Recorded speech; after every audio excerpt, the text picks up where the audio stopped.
मेरा नाम आरव है। मैं पेशे से ट्रैवल व्लॉगर हूँ, लेकिन सच कहूँ तो मुझे खूबसूरत जगहों से ज़्यादा उजड़े हुए खंडहर आकर्षित करते हैं।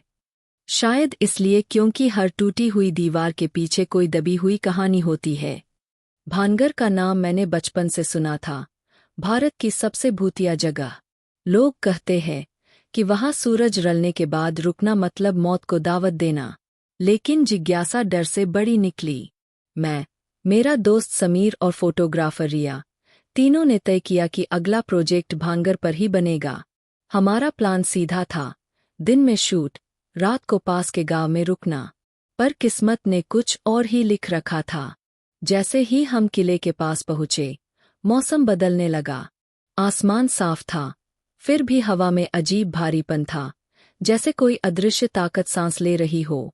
किले के बाहर एएसआई का बोर्ड लगा था, सूर्यास्त के बाद प्रवेश सख्त मना है। रिया ने मजाक किया, लगता है भूत भी सरकारी नियम मानते हैं। हम हंसे, लेकिन अंदर कदम रखते ही हंसी गले में अटक गई। खंडहरों के बीच ऐसी खामोशी थी जो कानों में चुभती थी। टूटी दीवारें, वीरान बाजार, जर्जर महल, सब कुछ जैसे हमें घूर रहा था। मुझे पहली बार लगा कि हम मेहमान नहीं, घुसपैठिए हैं। महल के पास हमें एक बूढ़ा साधु मिला। उसकी आंखें अजीब थीं, जैसे उसने इस दुनिया से ज्यादा उस दुनिया को देखा हो। उसने हमें गौर से देखकर कहा, रात रुकने आए हो? मैंने कहा, नहीं बाबा, बस शूट करेंगे। वह धीमे से हंसा, जो यहाँ सुन लेता है वो लौट नहीं पाता। इतना कहकर वह भीड़ में गायब हो गया। गाइड से हमें भांगर की असली कहानी पता चली। राजकुमारी रत्नावती, जिसकी सुंदरता के चर्चे दूर दूर तक थे। एक तांत्रिक सिंगिया उससे पागलों की तरह प्रेम करता था। उसने काला जादू कर रानी को वश में करना चाहा, लेकिन चाल पकड़ी गई। तांत्रिक मारा गया और मरते हुए उसने श्राप दिया, भानगर उजड़ जाएगा, यहाँ सिर्फ डर बसेगा।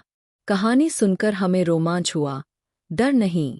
शाम तक हमने ड्रोन शॉट लिए, तभी पहली अजीब घटना हुई। ड्रोन अचानक हवा में घूमने लगा।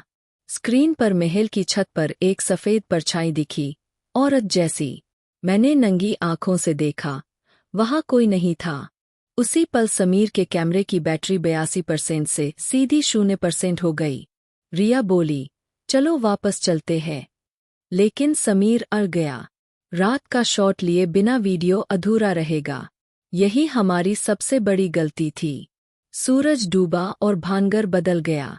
दिन का खंडहर रात में किसी सोए हुए राक्षस जैसा लगने लगा। हवा के साथ पायल की आवाज आने लगी, छन छन छन। रिया कांप गई, यहाँ सच में कोई है। हमने मजाक समझा, पर तभी मंदिर की तरफ से किसी औरत के रोने की आवाज आई।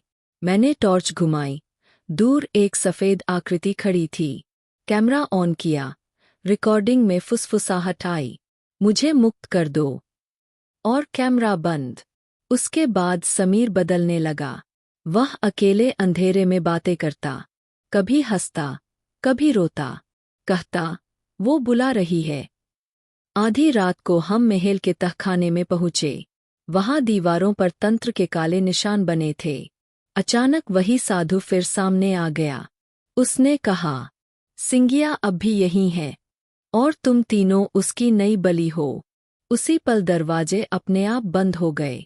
हवा में जलने की गंध फैल गई। दीवारों पर खून जैसे अक्षर उभर आए, कोई नहीं जाएगा।